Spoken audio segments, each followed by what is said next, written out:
നടക്കത്തില്ലെന്ന് പറഞ്ഞാൽ നടക്കത്തില്ല. ഇവിടുത്തെ കാര്യം തീരുമാനിക്കുന്നത് ഞാനാ. അതിവിടെ കരഞ്ഞിട്ടുള്ളൂ. ബാക്കി കാര്യം നിങ്ങൾക്കൊരു കാര്യം അറിയാമോ? എന്റെ മോള് അവൾ 8 പെറ്റ് കിടക്കും ഇവിടെ. അവളോട് പ്രസവം നിർത്താൻ പറഞ്ഞപ്പോ അവള് പറഞ്ഞെന്തോന്നറിയാമോ? അവളുടെ ഭർത്താവ് രമേശൻ അവൻ പറയാതെ നിർത്തത്തില്ലെന്ന് പോലും. ഇന്ന് അവനെ എന്റെ കയ്യിലെങ്ങാനും കിട്ടിയ ഇന്ന് അവന്റെ അവസാനമായിരിക്കും. കണ്ടോ? അതെ, അകത്തോട്ട് വന്നാൽ കാണാൻ പറ്റുമോ? ഇപ്പൊ നീ ഇങ്ങോട്ട് വന്നാൽ ഈ എപ്പിസോഡ് ഇറങ്ങുമ്പോ നിന്നെ കാണാം, അല്ലെങ്കിൽ പിന്നെ കാണത്തതേ ഇല്ല.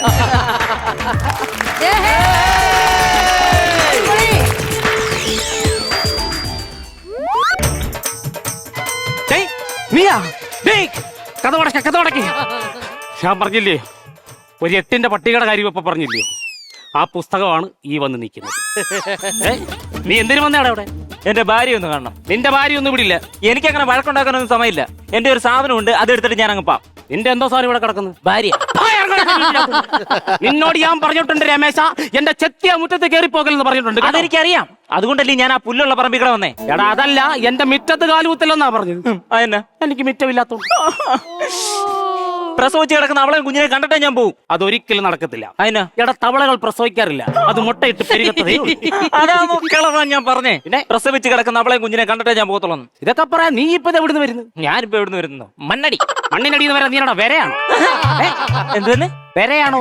നിങ്ങളുടെ ഒരേ ഒരു മരുമൻ. ഞാനിപ്പോ വരയാണ്. അപ്പൊ നിനക്കറിയാം എന്ത്? ചിപ്പിയാണ് കെട്ടിച്ചെന്നറിയാം, അല്ലാതെ ഗപ്പിയല്ലോ. എടാ 8 ഇവിടെ പെറ്റുകൂട്ടാൻ. എടാ നിനക്കറിയാവോ അവിടെ പ്രസവം കഴിഞ്ഞപ്പോ ഡോക്ടർ എന്തോ പറഞ്ഞെന്നറിയാവോ? കൺഗ്രാറ്റുലേഷൻസ്. എടാ അതല്ല പറഞ്ഞ, ഇനി പ്രസവത്തിന്റെ പേരും പറഞ്ഞ് നീയും അവളും ആശുപത്രി കയറിപ്പോയക്കല്ലെന്ന് പറഞ്ഞു. പറഞ്ഞു. എന്നാ നമുക്ക് കൈ മുറിഞ്ഞെന്ന് പറഞ്ഞിട്ടില്ല. പിന്നെ കൈക്കത്തോടില്ലേ കുഞ്ഞുങ്ങൾ വരുന്നു? അതല്ലയോ അച്ഛാ കൈക്കുഞ്ഞ്. എടാ അതല്ല പറഞ്ഞ, നീയും അവളും ആശുപത്രിയുടെ പടി പോലും ചവിട്ടല്ലെന്ന് പറഞ്ഞു. എന്നാ നിർത്താച്ച. ആ അതാണ് നല്ലത്. ആശുപത്രി പോക്ക് നിർത്താം. പിന്നെ എന്നിട്ട് നമുക്ക് വൈറ്റാട്ടിയെ പിടിക്കാം. നിനക്ക് നിർത്താൻ ഉദ്ദേശമില്ലടാ? എനിക്ക് ഇരട്ട കുട്ടികളെ കിട്ടിയാൽ ഞാൻ നിർത്തും. ഇവിടെ എന്തിനാണ് നിനക്ക് ഇനി ഇരട്ട കുട്ടികൾ? ഇരട്ട കുട്ടികളാകുമ്പോ അവരെ അങ്ങോട്ടും ഇങ്ങോട്ടും മിണ്ടിയും പറഞ്ഞൊക്കെ ഇരിക്കും. പിന്നെ ബാക്കി ഏട്ടനോട് മൗനവ്രതത്തിൽ ഇരിക്കുവാന്ന്. എനിക്ക് ഇരട്ട കുട്ടികളെ വേണമെന്ന് പറഞ്ഞാൽ വേണം. നടക്കത്തില്ല. അതെനിക്കറിയാം. ആദ്യം പിള്ളേർ ജനിച്ചു കഴിഞ്ഞാൽ നടക്കത്തില്ല. ചെറുകല്ലേ നടക്കത്തുള്ളൂ. അത്രേ ഉള്ളൂ. എടാ അതല്ലെന്ന് പറഞ്ഞേ, ഇനി ഈ കുടുംബത്തിൽ ഒരു കുട്ടി ഉണ്ടായി കഴിഞ്ഞാൽ ഞാൻ കാലം ചെയ്യുമെന്നാ ജോത്സ്യം പറഞ്ഞേക്കുന്നത്. അറിയാവോ? ജോത്സ്യന് ബാല ട്രൂപ്പ് ഉണ്ടോ? കാലം ചെയ്യുന്ന പറഞ്ഞു. എടാ അതല്ലെന്ന്. പിന്നെ ഞാൻ ചത്തുപോകും. അച്ഛനിവിടെ വെച്ച് എന്തെങ്കിലും സംഭവിച്ചു കഴിഞ്ഞാ അവക്ക് സഹിക്കോ? സഹിക്കത്തില്ല. അതുകൊണ്ട് അവളെ എന്റെ കൂടെ വിട്. അത് നടക്കത്തില്ല. എടാ നിനക്കൊരു കാര്യം അറിയാമോ? നീ കാരണം ഉണ്ടല്ലോ തലയെ കൂടെ മുണ്ടിട്ടോണ്ടാ ഞാൻ റോഡിൽ നടക്കുന്നത്. ആൾക്കാർ എന്റെ മുഖത്ത് നോക്കി ചിരിക്കും. അറിയാവോ? ആ തലയിലിട്ടേക്കുന്ന മുണ്ടെടുത്ത് ഉടുത്തു കഴിഞ്ഞാൽ പ്രശ്നമുണ്ടോ? ആ നാണക്കേട് സഹിച്ചിട്ടുണ്ടല്ലോ. ഞാൻ എത്ര വട്ടം ആത്മഹത്യക്ക് ഒരുങ്ങിട്ടുണ്ടെന്ന് അറിയാവോ? പക്ഷെ എനിക്ക് ഉത്തരവില്ലാതായി. ഏത് ചോദ്യത്തിന് അച്ഛന് ഉത്തരവില്ലാത്ത എന്നോട് ചോദിക്കും. ഞാൻ മണി മണി മണി മണിയായിട്ട് പറയാം. എടാ ആ ഉത്തരവല്ലടാ, ഈ പേരയ്ക്ക് ഉത്തരവില്ലാണ്ടായി പോയെന്ന്. ഓ ഇല്ല, ഫാൻ കണ്ടോ? അത് കണ്ടോ? അത് വെറുതെ ഇട്ടേക്കൊന്നു. അതല്ല, ഞാൻ ഇതുവരെ വന്നിട്ട് ഈ പുള്ളിക്കാരെ കണ്ടല്ലോ. ഈ പുള്ളി അതാ എന്റെ പൊന്നു മോനെ. ആ ഗ്രാഫിക്സാരോട് ഞാൻ വീടുണ്ടാക്കി തരാൻ പറഞ്ഞ അവര് കയ്യിൽ നിന്നിട്ട് കളിച്ച് കൊണ്ട് വെച്ചേക്കും. ഇതിന്റെ കൗണ്ടർ വേണമെങ്കിൽ നീ അവരോട് എന്ത് ചോദിക്കണം? ചിലപ്പോ ചിപ്പിക്ക് അറിയായിരിക്കും. ഞാൻ പോയി ചോദിച്ചിട്ട് ഇവിടെ ചിപ്പയെ കാണാൻ പോന്നു. സത്യം പറയണം, നീ എന്തിനാണ് ഇവിടെ വന്നത്? എനിക്ക് സെന്ററിലേക്ക് കാണണം. പോണം. ഇതാണ് ഇതിന്റെ സെന്റർ. പൊക്കോ. ഈ സെന്റർ അല്ല അച്ഛാ, എന്റെ ഭാര്യ സെന്ററിലേക്ക് കാണണം. പോണം. അപ്പൊ നീ രണ്ടാമതും കല്യാണം കഴിയും. അതിനാ ഇപ്പൊ ഒരു കൊച്ചിന്റെ കാര്യം പറഞ്ഞത്? അങ്ങനല്ല. പിന്നെ ഞാൻ പറഞ്ഞുതരാം. അകത്ത് കിടക്കുന്ന ചിപ്പിയല്ലേ, അവളെ ഞാൻ സ്നേഹം കൂടുമ്പോൾ സെൻട്രലാന്ന് വിളിക്കും. എങ്ങനെ വിളിക്കും? സെൻട്രലാന്ന് വിളിക്കും. എങ്ങനെ വിളിക്കും? സെൻട്രലാന്ന്. അവളെ കുറ്റം പറഞ്ഞിട്ട് ഒരു കാര്യമോ ഇല്ല. നീ ഇപ്പൊ എന്തോ പറഞ്ഞത്? അവളെ ഞാൻ സ്നേഹം കൂടുമ്പോ സെൻട്രലാന്ന് വിളിക്കുന്നു. അപ്പൊ സ്നേഹം കുറയുമ്പോഴോ? ഞാൻ സെന്ററിൽ നിന്ന് അങ്ങ് മാറും. എങ്ങനെ മാറാൻ കഴിയൂടാ രമേശ നിനക്ക്? എടാ 8 പിള്ളേരെ പിന്നെ ആര് നോക്കൂടാ? അതാണ് നിങ്ങൾക്ക് ബുദ്ധിയില്ലെന്ന് പറഞ്ഞേ. അച്ഛാ ഈ 8 പിള്ളേരെ പറ്റിയുള്ള ഒരു കണക്ക് എന്റെ കയ്യിലുണ്ട്. അത് ഞാനൊരു ബുക്കിൽ എഴുതി വെച്ചിട്ടുണ്ട്. മിടുക്കൻ. ആ കണക്കൊന്ന് കാണിക്കാൻ. അങ്ങനെ ഇങ്ങനെയൊന്നും ആ കണക്ക് കാണിക്കാൻ പറ്റൂല. പിന്നെ ഞാൻ ആ ബുക്കിന്റെ അകത്തൊരു മയിൽപ്പീൽ പ്രസവിക്കാൻ പറ്റിട്ടുണ്ട്. ഇനി എങ്ങനെ നമ്മൾ തുറന്ന് മാനം കണ്ട് പ്രസവിച്ചിട്ട് മോശമില്ല വെച്ചാ. പലതരത്തിലുള്ള ആർത്തി കണ്ടിട്ടുണ്ട്. പ്രസവത്തിനോട് ആർത്തിയുള്ളവനെ ഞാൻ എന്റെ ജീവിതത്തിൽ ആദ്യമായിട്ട് കാണുക. എടാ അതാണോടാ ഞാൻ പറഞ്ഞത്. എടാ നിന്റെ 8 പിള്ളേർ വളർന്നു വരുമല്ലേ, അവര് ലഹരിക്ക് അടിമയാകത്തില്ലേ? അതാണ് ഞാൻ ചോദിച്ചത്. എന്റെ മക്കൾ ഒരിക്കലും ലഹരിക്ക് പുറകെ പോകത്തില്ല. അവരെന്നെ പോലെ ആയിരിക്കും. പുസ്തകമായിരിക്കും അവരുടെ ലഹരി. പുസ്തകം ലഹരിയോ? മനസ്സിലായില്ല. പുസ്തകം കണ്ടു കഴിഞ്ഞാൽ എനിക്ക് അപ്പ ബോധം പോകും. വായിരിക്കുന്നവല്ലോ നീ കേൾക്കും. വായിരിരുന്നാ കേൾക്കില്ല, പുറത്തോട്ട് വന്നാ കേൾക്കാം. പറഞ്ഞിട്ട് കാര്യമില്ലടാ. എത്ര എത്ര ആലോചനകൾ വന്നതെന്ന് അറിയാവോ? അന്നേരം അത് എഴുതി വെച്ചായിരുന്ന കിടുക്കൻ കണ്ടായിരുന്നു. സൂപ്പർ സ്കിറ്റ് കളിച്ചുകൂടായിരുന്നു. ഇറങ്ങടാ എന്റെ പരിക്കത്തുന്നു. ഞാൻ ഇറങ്ങാൻ. ഞാൻ എന്റെ കുഞ്ഞിനെ നിങ്ങൾ കാണിച്ചില്ല. കാണിച്ചോ? ഇല്ല. എന്റെ പെണ്ണുപിള്ള നിങ്ങൾ കാണിച്ചോ? ഇല്ല. എന്റെ കുഞ്ഞ് അങ്ങനെ ഇരിക്കുവാണെന്നെങ്കിലും ഒന്ന് പറഞ്ഞു തരുമോ പ്ലീസ്? കഷ്ടമുണ്ട്. മറ്റേ ചിരട്ടയിലടാ കൊച്ചു ചിരട്ട, അതാ ചന്തി വെച്ചിരിക്കും. എടാ പോടാ എഴുന്നേറ്റ്, നീ ഇങ്ങനെയാണോ പറയുന്നത്? Super super super. എന്റെ കുഞ്ഞിന് മേടിച്ചോണ്ട് വന്ന ഗിഫ്റ്റ് ആയത്, ഇതെങ്കിലും അവക്കൊന്ന് കൊടുക്കൂ. ഇതാണോടാ ഗിഫ്റ്റ്? അപ്പൊ അതെന്തുവാ? അപ്പൊ ഇതാണോ ഗിഫ്റ്റ്? നീ കൊണ്ടുപോവാ. ആരൊക്കെ എന്തൊക്കെയാ മേടിക്കുന്നതെന്ന് ആർക്കറിയാം. ഒരു കൊച്ചു കുഞ്ഞിന് മേടിച്ചോണ്ട് പോകുന്ന ഗിഫ്റ്റ്, ചോര കുഞ്ഞിന്. പക്കാവട. ഇതെന്നാടാ ഇത്?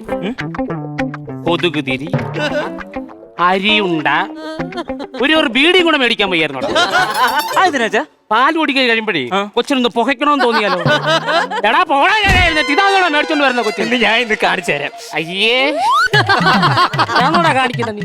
ഇതിലും വലുത് കാണാൻ പോകുന്നേ. വലുതോ? എന്തിനാടാ കയറ്? കയറെന്തിനാന്നോ? ഞാനിവിടെ കെട്ടി തൂങ്ങി ആടും. അങ്ങനാണെങ്കിൽ ആദ്യം ഞാൻ ആടും. എന്തോ ഊഞ്ഞാല് കെട്ടാൻ പോലെ. നിങ്ങൾ എന്തോ പറഞ്ഞാൽ കെട്ടി തൂങ്ങി ചാവാൻ പോവാ? ആത്മഹത്യ ഒന്നിനും ഒരു പരിഹാരമല്ല. എടേ അടങ്ങിയിരിക്കും, നീ ചമ്മിപ്പോത്തേ ഉള്ളൂ. എന്നാ ഇവിടെ ഉത്തരവില്ലല്ലോ. ഇല്ല, ഫാം വലിക്കാൻ വെച്ചേക്കുമല്ലോ.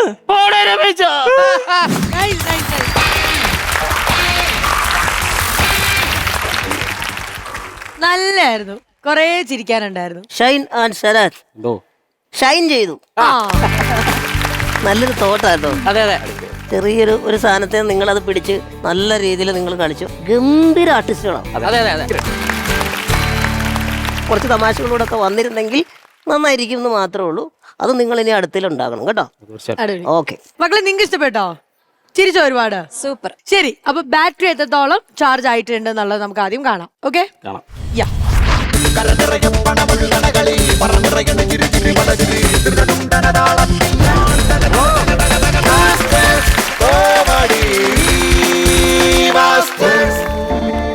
ഒരു എക്സ്പ്രഷൻ കിട്ടുമോ നോക്കട്ടെ. ആ ഓക്കെ, ഒരു ഹാപ്പിനെസ് ഒക്കെ ഉണ്ടോന്നൊന്ന് അറിയാൻ വേണ്ടിയായിരുന്നു. കിട്ടുമെന്ന് നല്ല ഉറപ്പുണ്ടായിരുന്നു എന്ന് തോന്നുന്നു. ഒരു 20,000. അല്ല സത്യം പറയാലേ, ഈ സ്കിറ്റ് തുടങ്ങാം, ഞങ്ങള് സ്കിറ്റ് കളിച്ച് തുടങ്ങണം, നല്ല ടെൻഷനിലാണ് വന്നത്. സ്കിറ്റ് അറിയാലോ, നമ്മള് ഇങ്ങനെ മൂവ് ചെയ്ത് വരുമ്പം അങ്ങോട്ടും ഇങ്ങോട്ടും ചേഞ്ചുകൾ വരും, ഇങ്ങനെ വരും. അപ്പോൾ വീട്ടിൽ 2 ദിവസം മുമ്പ് ഇങ്ങനെ വിളിച്ചിട്ട് വീട്ടിൽ പറഞ്ഞു, അവനും വിളിച്ചു, വീട്ടിൽ ഞാനും വിളിച്ചു, ഞാനും വൈഫിനെ വിളിച്ചു. അതെ ഇവിടുന്ന് അങ്ങോട്ട് വരിക, എന്നാ പറ്റി പോയിട്ട് സ്കിറ്റൊക്കെ പൊളിച്ച് ഇനി ഇവിടെ നിന്നിട്ടൊരു കാര്യമില്ല, മിക്കവാറും ഇന്ന് പറഞ്ഞു വിടും എന്നൊക്കെ പറഞ്ഞ്. കാരണം സാറിനെ കളിച്ച് കാണിക്കണമല്ലോ. സാറ് പറയുമ്പോൾ പാക്കപ്പ് ചെയ്തോളാൻ പറയും എന്നുള്ള ഒറ്റ അങ്ങനെ ഒരു സംഭവം ഉണ്ടായിരുന്നു മനസ്സിൽ. അവനും വീട്ടിൽ വിളിച്ച്, പക്ഷെ അവന്റെ വീട്ടിൽ വിളിച്ചത് ഭയങ്കര രസമായി പോയി. ഞങ്ങളുടെ അമ്മയെ വിളിച്ചിട്ട് ഞാൻ പറഞ്ഞു, അമ്മ ഇങ്ങനെയാണ് സ്കിറ്റൊക്കെ പൊളിഞ്ഞിരിക്കുകയെന്ന്. അപ്പോൾ അത് പറഞ്ഞിട്ട് അമ്മ വെച്ചു. പിറ്റേന്ന് രാവിലെ അല്ല വൈകിട്ട് അമ്മ വിളിച്ചിട്ട് പറഞ്ഞാടാ ഞാനിതുപോലെ അമ്പലത്തിൽ പോയി തൊഴുതിട്ടുണ്ട്, പ്രാർത്ഥിച്ചിട്ടുണ്ടെന്ന് പറഞ്ഞു. എന്നിട്ട് നേരെ അച്ഛൻ്റെ കൊടുത്തു. അപ്പം അച്ഛൻ പറയുക, എടാ അവള് പോയിട്ട് ദേവിയെ വിളിച്ച് പ്രാർത്ഥിച്ചെന്ന് പറഞ്ഞു. അപ്പം ഞാൻ ചോദിച്ചു, എന്നിട്ട് ആ അമ്പലത്തിൻ്റെ പേര് പറഞ്ഞു. പക്ഷെ ആ അമ്പലത്തിൽ ദേവനാണ്. ഏത് അമ്പലത്തിൽ പോയി ആരെ വിളിച്ചാലും അത് അവിടെ എത്തും. അതാണ് അതിന്റെ സത്യം. അതാണ് അമ്മയുടെ സ്നേഹം. പക്രു ചേട്ടാ, നമുക്ക് ആ എമൗണ്ട് ഒന്ന് ട്രാൻസ്ഫർ ചെയ്തേക്കാവോ? 20,000. സർപ്രൈസ് എന്നാ പക്രു ചേട്ടനുള്ളത്? ഇന്നും അതെന്താന്നുള്ളത് നമുക്ക് ആദ്യം പക്രു ചേട്ടനോട് സാധനം എടുത്തിട്ടോ, അതിന് ഞാൻ പറഞ്ഞുതരാം. പക്രു ചേട്ടാ, നമ്മുടെ ശരത് ബ്രോ എന്ന് പറയുന്ന ഈ വ്യക്തി ഇവിടെ സ്കിറ്റൊക്കെ ചെയ്യുമെങ്കിലും കുരുത്തോല കൊണ്ട് നന്നായിട്ട് ഈ പറയുന്ന ഓരോരോ എന്താ പറയാ നമ്മള് എന്താ പറയുക, ഇത് സത്യം പറയാ പക്രുചേട്ടന്റെ ഈ വീഡിയോസ് ഒക്കെ ആണല്ലോ, പേജൊക്കെ ഫോളോ ചെയ്തിട്ടുണ്ട്. ഇന്ന് വരുന്നെന്ന് അറിഞ്ഞോണ്ട് പെട്ടെന്ന് ചെയ്തൊരു സംഭവം. കുരുത്തോല കൊണ്ടുള്ള ഓരോ ചെറിയ ചെറിയ ഡെക്കറേഷൻസ് ഇല്ല, അതൊക്കെ ചെയ്യുന്നതാണ്. അതെ അതെ അതെ. സ്ഥലത്ത് ഇത് കാണിച്ചപ്പോഴാ ശബരിമലയില് ഒരു ടീം അത് നമ്മളാ ചെയ്തത്. കണ്ടോ, കറക്റ്റ് കത്തിയുണ്ട്. അത് ഭയങ്കരമായിട്ട് ശ്രദ്ധിക്കപ്പെട്ടൊരു കാര്യമാണ്. ഓലക്കിളി എന്ന ടീമിന്റെ പേര്. ഓലക്കിളി. അതിനകത്ത് അംഗമാണല്ലേ? അയ്യോ, അതിൽ അവർ ചെയ്തിരിക്കുന്ന ആ ടീം ചെയ്തിരിക്കുന്ന വർക്ക്, പക്ഷെ ആ സന്നിധാനം കണ്ടപ്പോൾ നിങ്ങളുടെ ആ ഒരു ഭക്തിയും നിങ്ങളുടെ അവരുടെ ഒരു താല്പര്യവും അതെല്ലാം അതിനകത്ത് നിറഞ്ഞു നിൽപ്പുണ്ടായിരുന്നു. ആ ഫുൾ ടീമിന് പ്രത്യേകം അഭിനന്ദനങ്ങൾ. ഇതെന്തായാലും കയ്യോടെ പക്രുചേട്ടന് കൊടുത്തു.